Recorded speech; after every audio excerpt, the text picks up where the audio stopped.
set the groove. Oh, manly Mark, the man with the spark. He's got the wisdom, he's got the heart.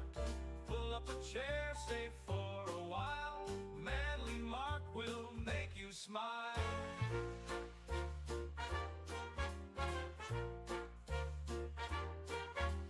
He's got tales that twist and turn, a world of wonders you'll soon learn. Big band swing with a gentle tone. In his company, you're never alone. The horns will croon, the rhythm will sway. Mark's got stories to brighten your day. A dash of charm, a pinch of wit. Manly Mark's podcast, this is it. Good morning. I say morning every time, and I know that's just because I'm used to being on the Feast Me show with Manly Mark every morning, but good afternoon, everybody, and welcome to another episode of Midday Madness with Manly Mark. As always, I'm your host, the one and only, a nickel and diamond, two-line rhyming. Stole that from Feast Me. I don't care because I'll kick him in the knee. It's Manly Mark, that's the point. So guys, welcome back to another episode of Manly Mark. I'll just go ahead and say this right off the bat. We've been having trouble with our chats. So if I've got my phone out with the YouTube live pulled up, and so if any of you guys have chats, hopefully I'll see it up here on my screen or I'll see it down here on my phone. So anyone out there listening, still feel free to drop a chat. Hopefully, Lord willing, I'll hear it. But we got a little bit of a hodgepodge show today for you. I hope things that you find interesting, a little bit of conspiracy, a little bit of truth stuff, a little bit of news. And so we'll go ahead and get into it just to start us off. But, I'll go ahead and finish doing my plug, or Feast Me's going to kick me in the knee. But as always, tune into the Feast Me show with Manly Mark at 9 a.m. Then you're catching me live right now at 12 noon, and you'll see Feast Me on Night with Fee every night at 9 p.m. So catch him after this show tonight at 9 p.m. That Night with Fee is just wildly popular. People send in all these questions, and so keep on sending on those questions because people just eat that stuff up. And so, we'll get right into it. So kind of in the news today, me and Fee talked about it a little bit this morning, but it was essentially Delta Airlines. So there was a news about Delta Airlines, and I'll just pull up the article here in a moment. But if you've been paying attention for any amount of time, you'll notice that you see a lot of airlines lately just start having problems, whether that be in air, takeoff, landing. Something's going on with the airlines, and I don't know what it is. I'm not here to tell you what it is. But something fishy's going on with the airline. It's because every other week you see something near miss. You see not a near miss in the airlines. I've only flown once for 45 minutes, and I would be fine never to do it again. As a child, it wasn't scary or anything, but just knowing now what I know, I don't want to be on a plane at all. I know if he wants to fly all over the country, that's fine. I'll drive. But just look at this Delta thing right here. Click off. Severe turbulence forces Delta plane to make emergency landing after 25 passengers injured. Salt Lake City to Amsterdam flight landed in Minneapolis, and injured passengers were taken to the hospital. Ooh. Let's see if I can click on it. I got so many things loaded up to show you guys today, it's hard to click everything around. At least 25 people were injured in a severe case of turbulence that forced a Delta Airlines jet flying to Amsterdam into emergency landing in Minneapolis. Okay, the airline said in a statement. So, that's just a case of turbulence. I don't even know anything about turbulence. I guess air currents and stuff, but it's just you see more and more over the last few years, just incidents after incidents with these airlines.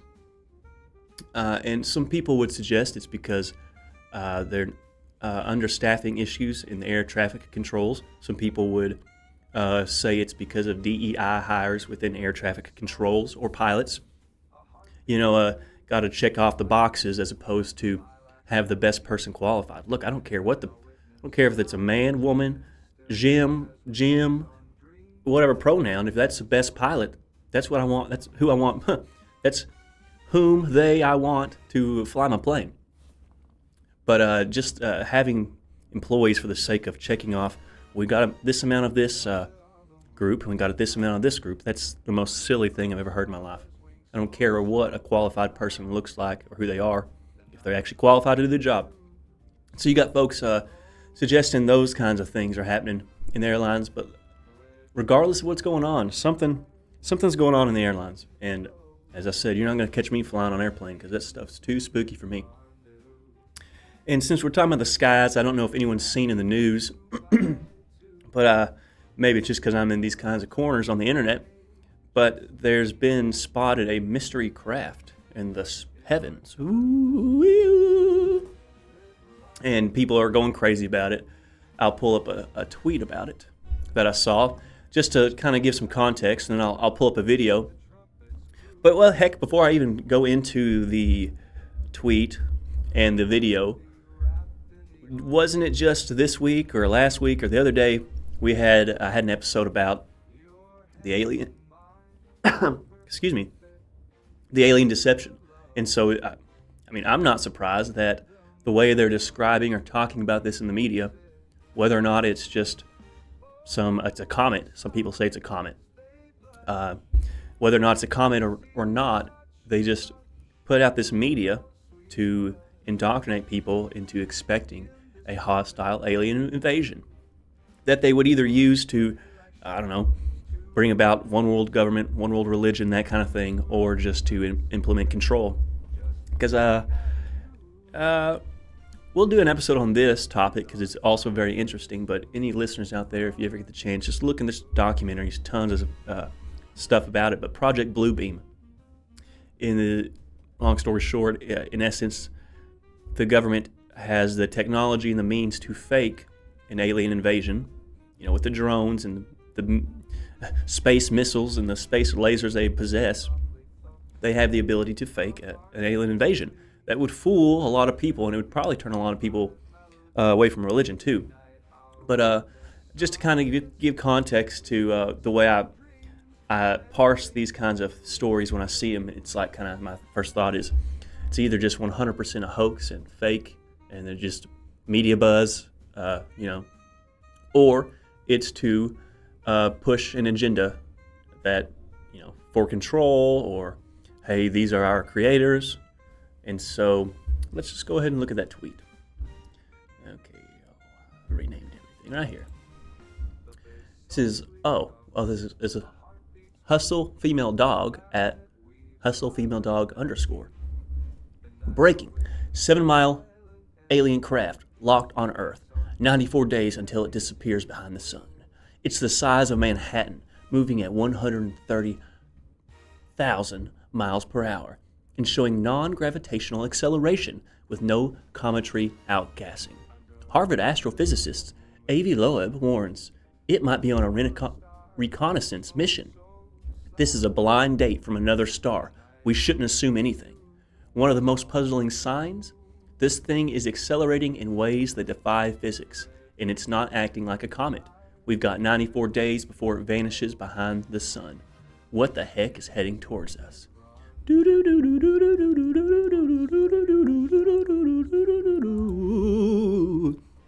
Again, you see a little buzz like that, and you think, okay, it's either just fake, or they're going to drop Project Bluebeam on our heads, which isn't what I had in mind for 2025. But either way, I'm excited to see if it turns out to be a comet that we get a look at. But that's one tweet, and people might think, oh, okay, well, just one person talking about it. I don't know. Found this video over here about some other, getting more into detail about this. And, maybe this kind of thing or video is not interesting to folks, but it's interesting to me for the sole purpose of, like I said, trying to identify the agenda they're trying to put upon my head. They're trying to get me to believe that, oh no, these hostile alien beings are heading our way. We must do something. We must radically change the organization of the earth, or the way we view these things or that thing. I don't know. Or is it just, like I said, people just trying to make news for fun? But let's look at this video, and you guys tell me what you think. Because as always, I want the viewer to be the one who decides what they believe. and I'm just going to help you think about it along the way. Okay, here's the video. Tell me what you think. Is planet Earth being watched by something not from this world? A Harvard scientist has reignited the debate by suggesting that an approaching interstellar object may not really be a harmless comet, but actually an alien reconnaissance probe. The mystery object is moving unusually and may hold some secrets that no telescope has witnessed before. Take a look at this report.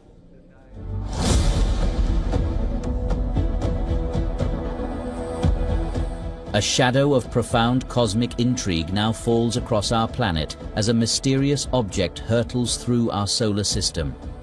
Named 3I Atlas, this interstellar visitor has ignited a fiercely contested debate among scientists. Is it merely a natural comet, or as some astronomers claims that it could be something far more unsettling, a possibly hostile alien spacecraft approaching Earth? The unusual trajectory of this object offers the possibility that it might have been designed so as to have some goals of a reconnaissance mission. Discovered on July 1st, this celestial interloper, roughly 24 kilometers wide, moves with an unsettling speed of over 210,000 kilometers per hour and follows a trajectory deemed highly unusual for a typical comet. Harvard astrophysicist A.V. Loeb, known for his bold theories on extraterrestrial intelligence, suggests 3I Atlas's peculiar characteristics, possibly indicating a reconnaissance mission. We are a relatively young technological civilization, and one can imagine a more advanced civilization having an agenda, some goals that are long-term in interstellar space, and therefore we might find probes that are still functional and are entering the solar system with a purpose. And the question is, what is that purpose? While the alien probe narrative is capturing imaginations and headlines, cooler scientific voices urge caution. The odds overwhelmingly favor a natural origin, a cosmic traveler of ice, dust, and rock wandering the galaxy for millions of years before being gravitationally captured by our sun. Once it's close enough to the sun and Earth and big enough to reflect enough light that we can see it, it just becomes another speck of light that's moving among the stars. And then, they're discovering a lot of these every night. It was becoming interesting once you trace the orbit to something that's from outside the solar system.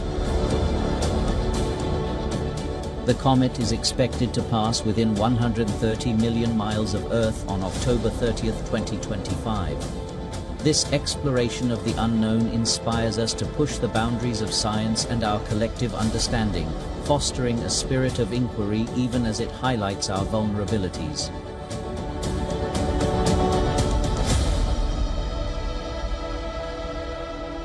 For all the latest news, download the WION app and subscribe to our YouTube channel.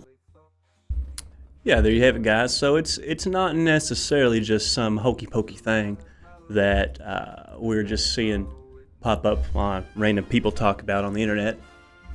There's a lot of chit-chat about that. And again, is there some alien craft coming on a reconnaissance mission, wanting to scope out Earth? I would say probably not. Probably not. If anything, it's probably a comet, which people who know me might think, well, you're the one taking a very mild stance on this. Well, yeah, because I think if what they call aliens exist, they're demons. So if they're claiming that this thing's coming from millions and millions and millions of miles away and it's on its way to Earth, I think personally that it's a deception. So y'all just keep your eyes peeled. Keep that in the back of your mind. If it pops up, you're not alarmed, you're not fooled. The last thing we want over here at the Feast Me Network is for you to get deceived. And again, I'm a conspiracy guy. I could sit and talk about it all day. I kind of like politics sometimes. We'll get into a little bit of politics today, unfortunately. Current events, and so, but I like to talk about conspiracies. I like to talk about imaginative things. But So I just had to touch on that alien craft thing because I saw it in the news a few times and it piqued my interest enough to want to actually bring it up to you guys. And so we'll keep the rest of this episode pretty much just true news and just talking about it and keeping you guys informed. First and foremost, which is just changing the subject entirely from, well, no, it's not, I guess, because Devil's Den is a hot spot for UFO, Bigfoot activity, and Devil's Den is currently in the news. I mean, I don't know how nationwide this story is, being an Arkansan myself. It's just all over the place. But they finally apprehended the crazy guy who stabbed a mother and a father, left 2 daughters. Very, very sad. And just the whole idea that you could take your family out on a nice hike at one of the best places in the state and then just, I don't know, that's just terrifying. But up until this point, I haven't seen anything in regards to a motive.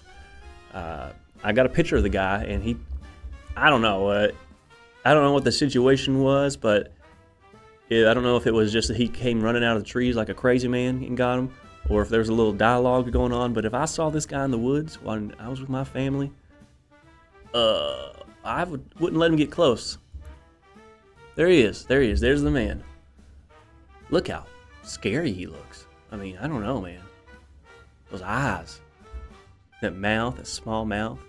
There's professionals out there who look at people's facial features and can determine a lot about their personality and their character or their temperaments.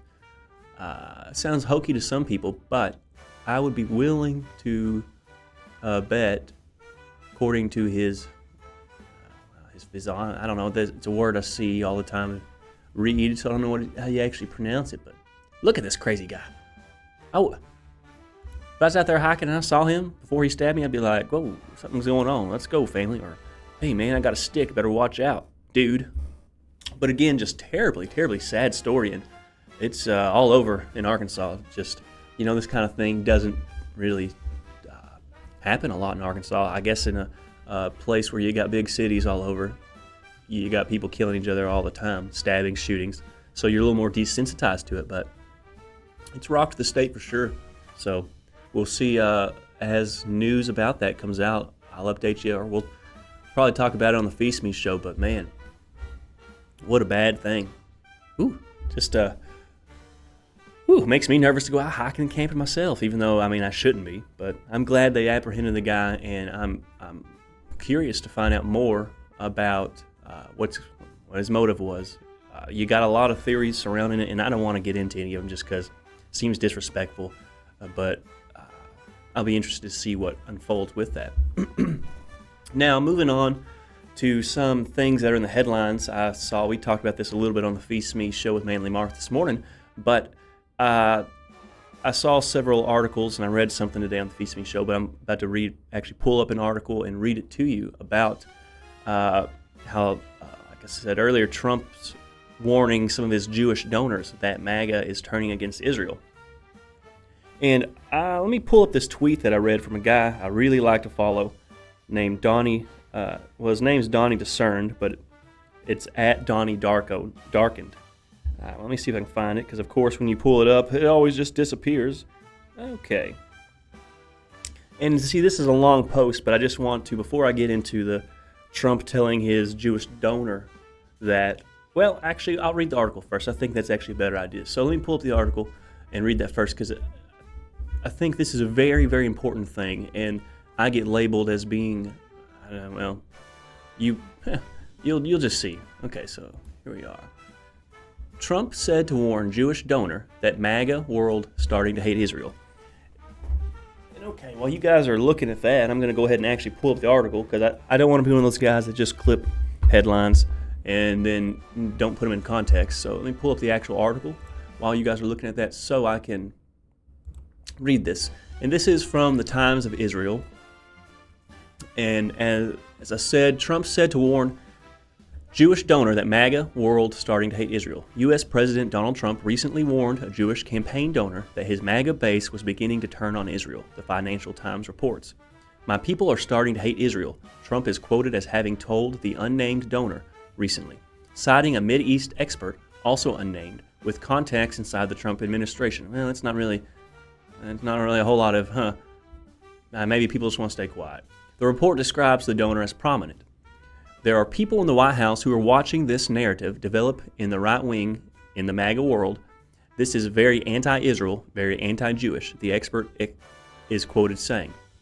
The comments come as Israel has come under increasing criticism, including from Trump and other Republicans, due to images of hunger emerging from Gaza. On Monday, far-right Rep. Marjorie Taylor Greene of Georgia, a MAGA stalwart, who has promulgated anti-Semitic conspiracy theories and routinely calls for an end to foreign aid, which I don't think is a bad idea personally, called what is happening in Gaza genocide. Well, I mean, if it fits the bill, it fits the bill, but people just won't. For some reason, they feel scared to apply such terms to Israel. I don't have an opinion on what's going on because I really don't know. It's the most truthful and easiest thing to say that October 7th in Israel was horrific and all hostages must be returned, but so is the genocide, humanitarian crisis, and starvation happening in Gaza, she wrote on X.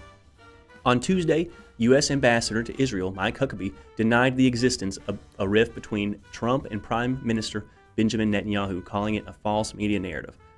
Okay, so coming back to ya. So that kind of lays the stage. I mean, it's like, maybe to just most people I talk to in real life, they don't have the concept that, well, there's a whole lot going on with this whole Israel, Trump, Netanyahu. It's not necessarily mean to question the motives of Israel, but if you've been indoctrinated through dispensationalism, dispensationalist Zionist propaganda from 1850 up until now, and I'm not hating on anyone because I was that way too, you would feel scared or nervous to say, well, yeah, Israel's committing genocide against the Palestinians. Whoa. Well, if they are, they are. Wrong is wrong, regardless of if you are scared God's going to curse you because you call out the evil of a nation. But the point I'm making is not to bash Israel, or I'm not an anti-Jew guy. I get the label a lot, but I just don't treat Israeli practicing Jewish people as celebrities. Just because I got their Old Testament in my holy books doesn't mean them practicing a form of religion that is in opposition to mine, I'm going to treat them to a celebrity status. I don't think there is any special or advanced blessing for giving billions of dollars of foreign aid to a government that's in opposition to a lot of values that evangelical Americans push. But what do I know? I don't know. But I think the point is not to hate, not to become an anti-Semitic. I think that is the tool being used in these end times to harden the hearts of Christians. I went down this pipeline myself. And this is a very long post, and so I'm going to skip through it. But again, Donnie darkened. What's coming isn't the culmination of the globalist New World Order agenda. That's the obvious enemy the world will awaken to and rise up against. What's truly on the horizon is an unholy, false light, reactionary, multi-faith, overzealous, misguided unity of humanity against it. Driven by fear of losing their worldly control, they will even kill the faithful, believing they are doing God's will, just as warned in John 16:2. I believe this great awakening will gradually unveil the ruling Zionist Jews as the source of crimes against humanity, leading to a misguided, holy war against Israel under the guise of liberating humanity. This is prophesied in Zechariah 14, where God raises up the Gentile nations to serve as instruments of judgment against Jerusalem for her wickedness and rebellion, just as he used pagan Gentile nations like Rome, Assyria, and Babylon to besiege and attack Jerusalem in judgment. He will do so again. There's nothing new under the sun, Ecclesiastes. This end-time event is also known as Jacob's trouble, prophesied as the final stage in the cycles of judgment on Israel. Okay, let me skip around some more because I want to get to the parts where, this whole thing, it's good.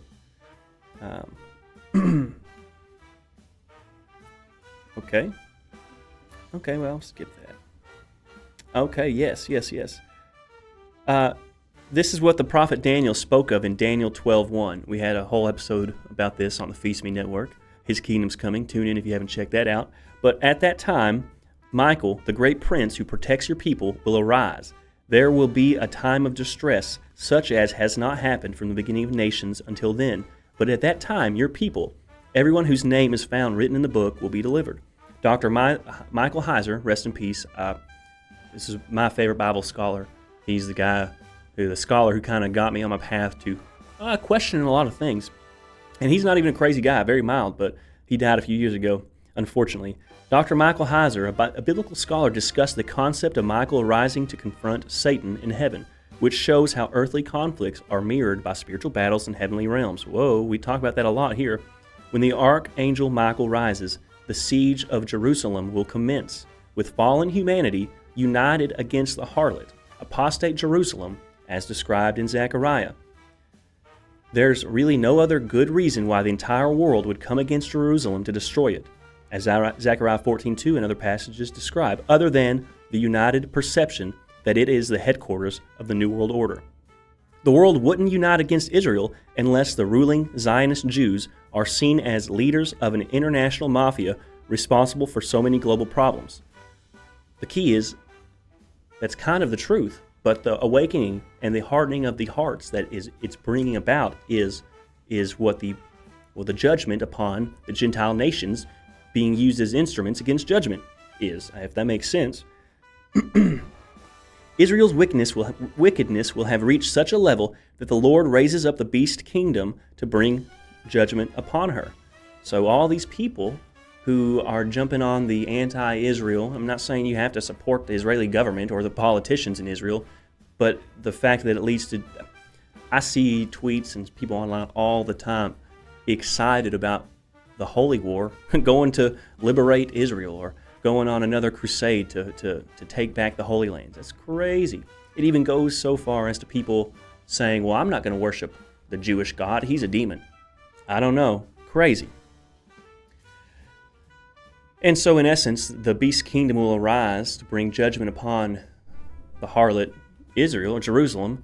And, but just because, again, God raises up the beast kingdom to bring judgment upon the harlot, you have all these people who will jump aboard the beast kingdom, join on, thinking they're doing God's will, bringing judgment, but therein lies their own judgment. They've hardened their hearts against Jesus' commands of loving thy neighbor and being peaceful. I don't think a holy war in Israel is part of Jesus' commandments, even if he called out the Pharisees and the Jews of his days. He wasn't, he might have been running the money changers out of the temple, and maybe I wish we would too, but he didn't call for holy war. And I think that's where, as you can see, it's leading with the news that the MAGA base is turning on Israel. It's a thread I've been seeing all over for a while. But I think you're going to start seeing it more and more prevalent, but I think it's all part of the plan, whatever the plan is.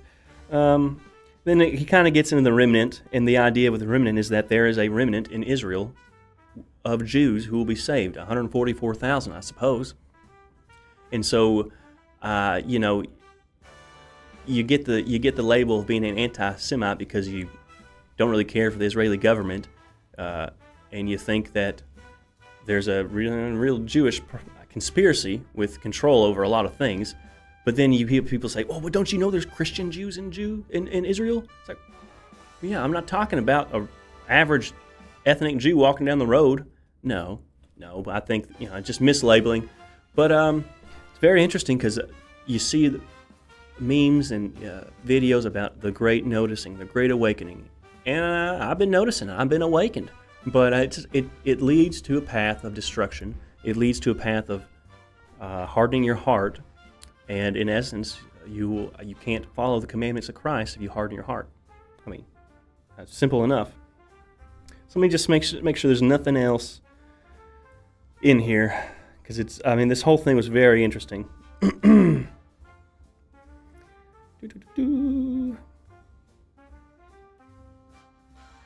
Okay, yes, this is what I wanted to get to, most importantly. That's why when speaking of the last days in Matthew 24:12, Christ warns, because of the increase of wickedness, the love of most will grow cold, but the one who stands firm to the end will be saved. This implies that the Gentiles who harden their hearts despite Christ's commands are the modern equivalents to the Egyptians, Canaanites, and Babylonians in the Bible, tools used in God's grand plan to save Israel, who have rebelled against him and allowed the land to become a city of evil, as described in Revelation 18. Ooh-wee! That's all I'll read about that, but I mean, you guys hopefully get the point. The world is awakening to Israel and turning on them, but I mean, that's been prophesied. We knew that was coming, but it's important to understand the why and to understand the context so you yourself don't get wrapped up into it, because there's a lot of truth to some of these complaints. I don't know, like look up the world's first transgender clinic, Hirschfield Walker, or I don't know, I just made not Hirschfield, it's something Hirschfield. Magnus Hirschfield, that's right. I don't even know who Hirschfield Walker is. Magnus Hirschfield. Look him up, in Berlin, the 1920s and 30s. And that's a tie-in for a lot of people, and I won't get into that specifically, save that for another episode, because that's some touchy business right there. But the point being is a lot of these complaints you realize might actually have some truth. And then you make the decision, okay, are you going to hate, or are you going to see that they want you to hate? It's kind of like the whole black versus white thing. The people in power want us to hate each other so that we're not paying attention to what they're doing. It's not about race. It's about money. It's about power. The whole, I don't know, everything about race, they turn us against each other on purpose because they want to hold on to their money and their power. So, if you want to get into race talks, I'm at the very, very top of it. It's a waste of time because at the end of the day, they use that to control us. But yeah, just keep your eyes on the news about this MAGA turning on Israel, because I've been privy to that for a long, long time. But it seems like it's finally becoming mainstream. Now, the whole anti-Semitism has been mainstream for a while, but swaths of people turning against Israel in MAGA, that's kind of new, because who's Trump's biggest base? Evangelical Americans. Evangelical Americans overwhelmingly support Israel. So that's very, very interesting shift, and I'll be back here to talk about that, but I'm just interested to see how it develops. But speaking of Trump, I hadn't seen too much in the news about Trump and Epstein lately, but I did see this article, and it's another article. I'm going to pull up the headline and read it to you, because it's either that I can't see what Trump's play is regarding this Epstein stuff, because he might be playing 16,000D chess, but look at this. Trump Epstein. Okay, Senate Democrats say they are prepared to sue Trump administration over Epstein files. Washington Post, big old demo liberal site, but I want to go ahead and read it a little bit, because my first thought's like, what's going on with this? Washington Post. Okay.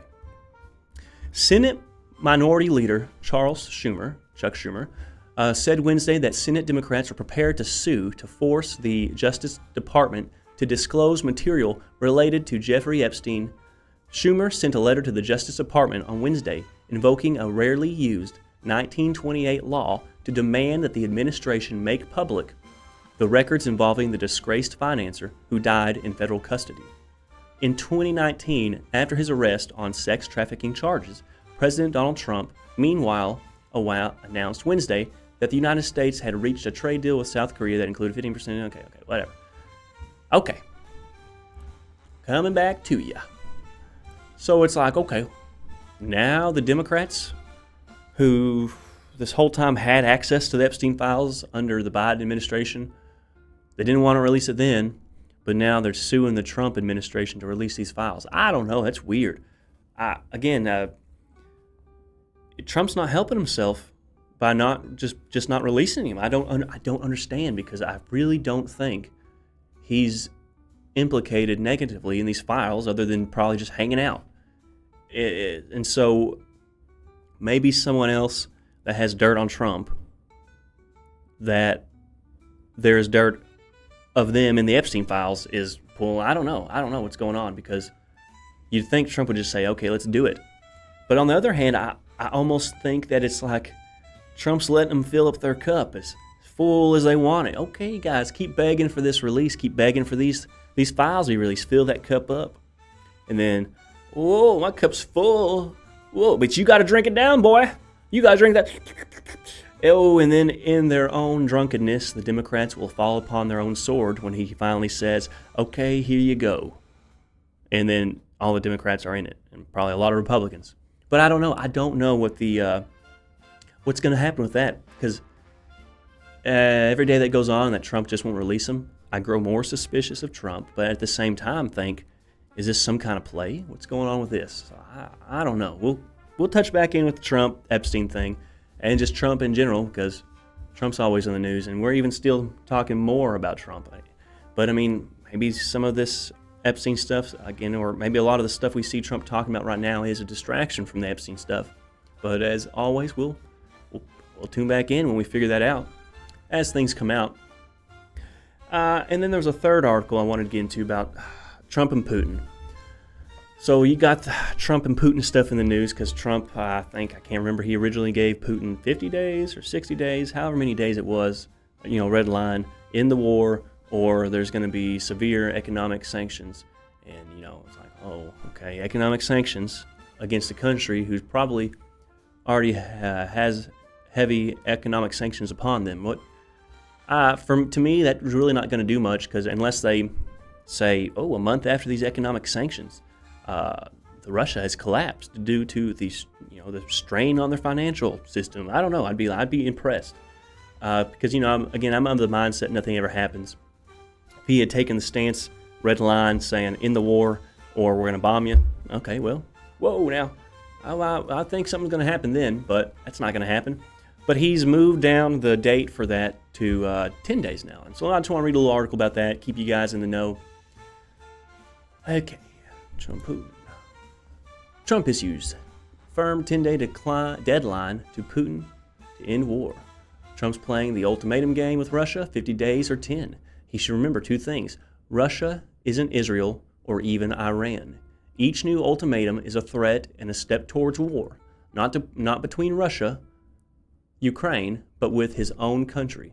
Don't go down the Sleepy Joe road. Ooh, and that was Dmitry, name I can't pronounce. But you guys can probably, in the time I read the actual article, pronounce that.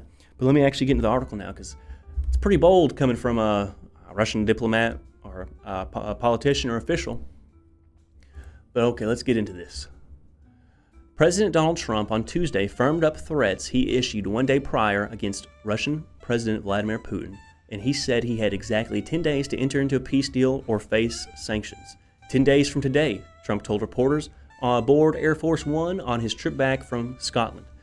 Then we're going to put on tariffs and stuff, the president continued, and I don't know if it's going to affect Russia because he wants to obviously keep the war going.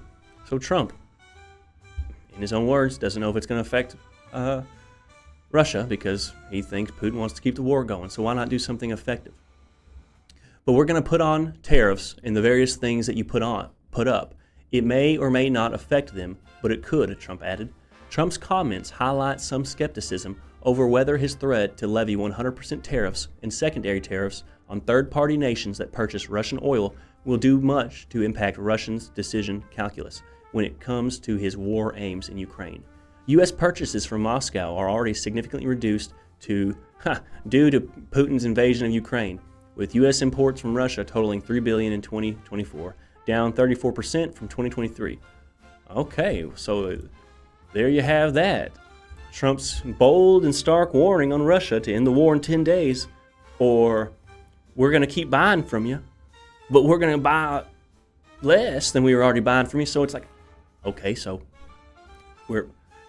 I can't remember when this war started, but you're telling me that we didn't just outright say, oh, you guys can't buy or sell. That whole thing like that never makes sense to me. So, I'm going to be on the side of nothing ever happens in regards to this, because Trump even said himself, he doesn't know if the economic sanctions are going to do anything or not. So we'll keep that in mind. I'm sure Fee will talk about it, and we'll probably have discussions about that specifically on the Feast Me Show with Manly Mark. So that's really all the Trump news I wanted to get into today. A lot going on with the Trump MAGA turning on Israel. Trump and Jeffrey Epstein stuff, what's going on there. More files are coming out from the Tulsi thing, so keep an eye on that. I was almost going to get into some of that today, but I didn't. But more and more it looks like they're implicating Hillary and Obama, and they want to indict them. So if we see that, I'd expect some sort of craziness to happen, some chaos. But again, nothing ever happens. So I'll be surprised if anything actually does happen. And we're going to keep this last topic pretty much about politics, but they just introduced a new law or bill in Congress called, I'll let the politician, Holly, get into it, but essentially called the Pelosi Law. And you see stories all the time about, or you just see these politicians who, I don't know what their annual salary is, but it's like $150,000 or something like that. But these people are multi-millionaires. And Pelosi is just, she's the example I see all over the place of people publishing her trades, because all these things are public information, and you have actual websites that track the stock trades of politicians. And so it's just kind of like, what? You're telling me these people get all this intelligence from these committee this, committee that, subcommittee, organization this, organization, they get all this intelligence and then are allowed to buy stocks, make stock trades? How does that make sense? And so, if you look into that, you'll see that, Nancy Pelosi has made tons and tons of money off the stock market because it's like insider trading. Martha Stewart went to prison for that. It's insane.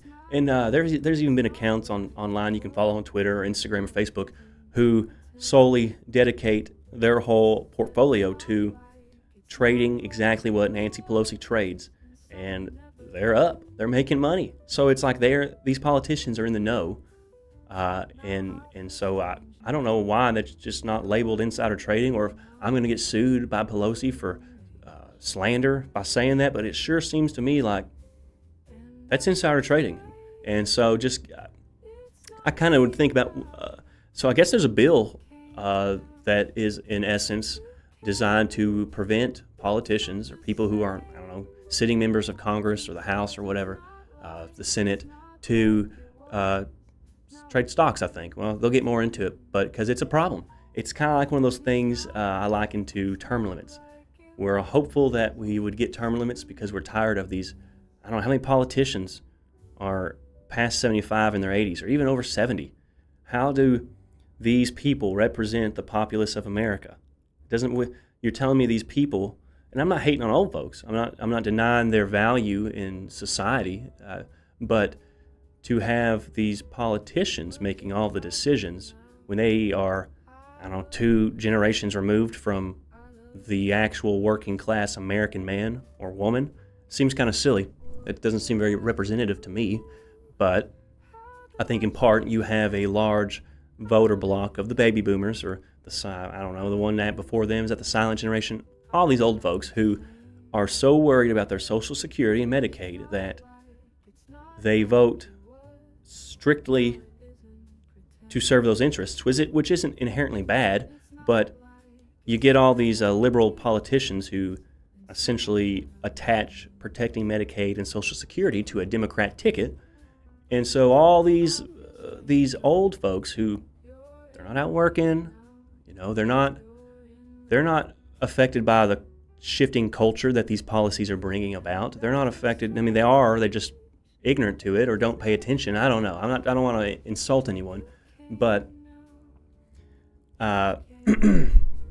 long story short, I think there needs to be. Long story short, I think there needs to be term limits because I'm tired of having. How many videos have you seen of? What's his name? Oh, he was the Speaker of the House. Oh, dadgummit, he's married to that Chinese. He's married to a Chinese woman, and he looks like a turtle. Not to insult him, but I'm trying to think of his name. Oh. Man, I wish I could remember. I'm gonna feel dumb when I can't remember. But there's videos of politicians that are so old they'll go do a press conference, and they'll get asked a question and they'll literally like freeze. They'll just freeze, and their aides will kind of be like, "Hey, okay, that's enough questions. Okay," and then they'll release a statement later. Oh, the senator was feeling ill, and it's like that's just a puppet, man. Joe Biden was a meat suit puppet. A lot of these old politicians, Meat Soup Puppets. What was it? Who was that? Was it Susan Collins? Not Susan Collins, but there was another politician, female, who died a year or two ago. Wish I could remember her name, but showed up to vote like 4 hours before she died or something. Don't quote me on that, but it's like, I'm sure someone was very invested in wheeling her in there to get that vote. I don't know. But we'll get into this video about stock trades and the law they're making to try to ban it, because I think that's very important, because it's a slap in the face to the American people that these people have insider knowledge of the inner workings of our country, which affect industry and companies, and they can make trades based upon what they know that we don't.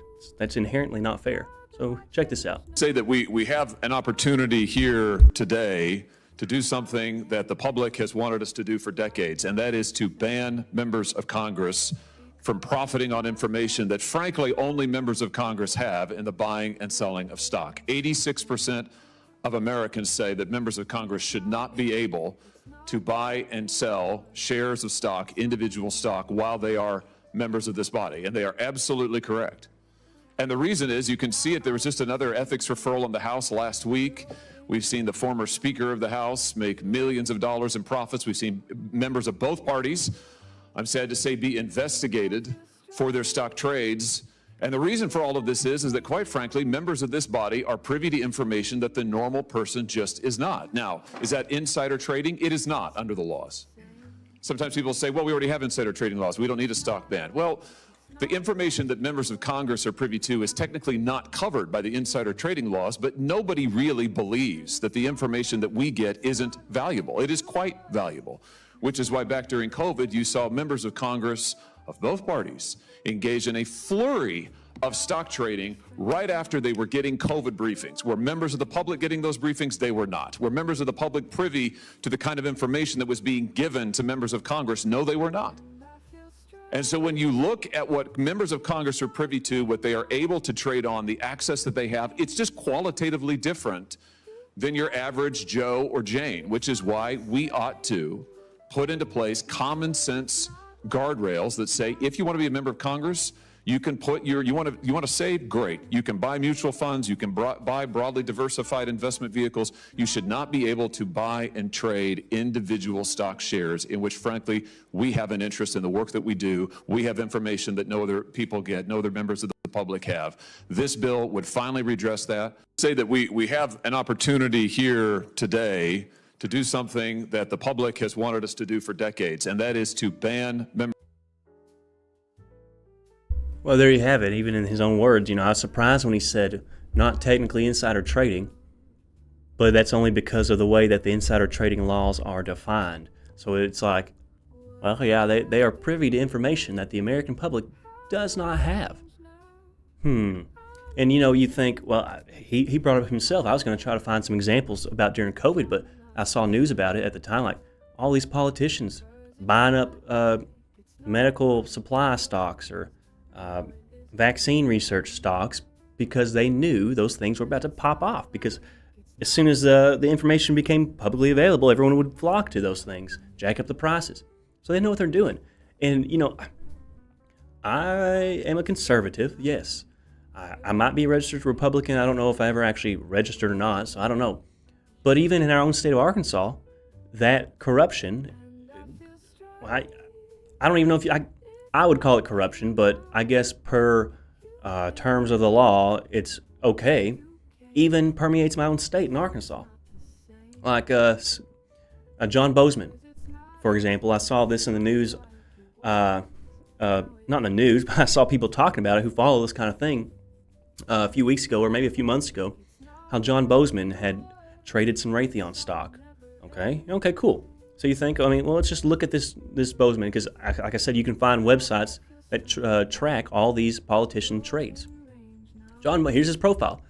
Oh, okay, John Bozeman, $3.63 million. Total volume, 1.54, don't know what that means. Total trade, 165. Last traded June 11th. So he's very active, clearly, in trading. So it even goes through their trade volume by year, how much they're making on what category, information technology.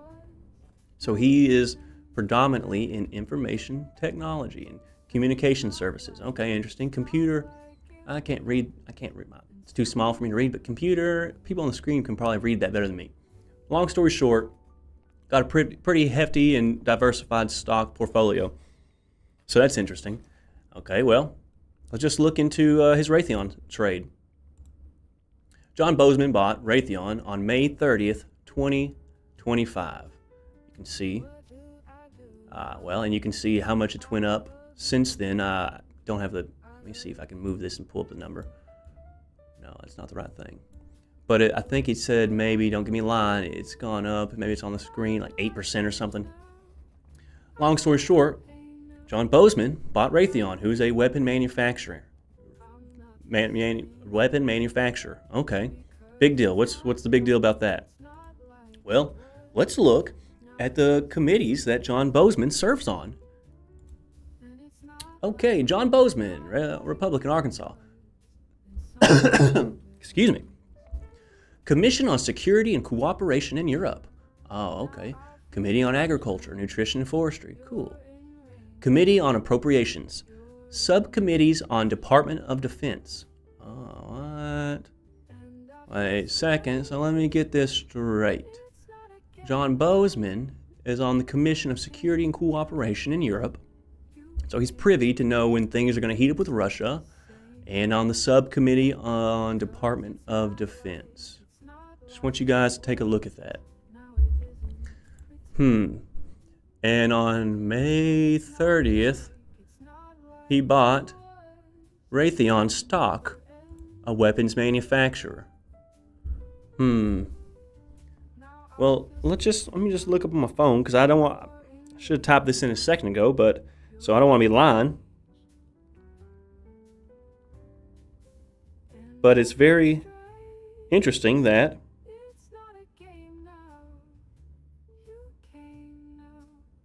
okay. Well, I can't type because I'm live on air, so when did recent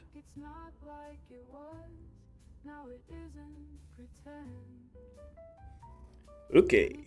Come on, Internet. Okay, let's look at this.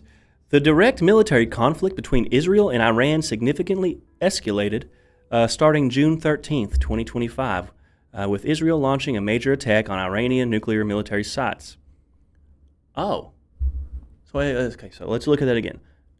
June 13th started the Iranian-Israeli conflict thing, but on May 30th, John Bozeman of Arkansas was buying a weapons manufacturing stock. And he's on the, let's look again, and he's on the subcommittee on Department of Defense. It's interesting. You know, I bet that was a pretty good trade. What did he know was going to happen that prompted him to think, you know what? I just have a feeling, an intuition that people are going to be buying a lot of missiles here coming up. Politics is a game you buy into. You got to have money to make money. So you have a little bit of money, you want to make a whole lot of money, you get into politics. Clearly. I mean, there's no reason these politicians should be multimillionaires. And again, I have no problem with John Bozeman. I couldn't tell you a single one of his beliefs on policy. It's probably pretty conservative and pretty good. You know, probably pro-Trump. But from these things alone, I don't care what he thinks or believes in regards to policy, or if he's doing the will of the Arkansan people in the Senate or the House. That seems pretty shady to me, and that makes me distrust him. And so it makes me think, okay, anything you're doing for the benefit of the Arkansans, or you're probably lining your pocket with. So John Bozeman, I hate to be that guy to call you out, but if Nancy Pelosi's doing it, you're doing it too. You're just as bad as she is. You just get to hide in Arkansas because people aren't paying attention and people aren't privy to the fact that you're making money under our noses with information that we don't have. Now, you might say, well, you're the idiots who didn't work your whole life to get into the exclusive private clubs I did. Well, no, sir, but you'll be held accountable one day. And I don't know.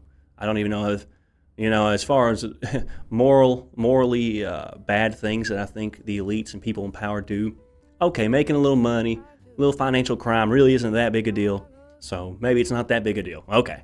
Because you got people trafficking kids. You got people doing weird Luciferian rituals.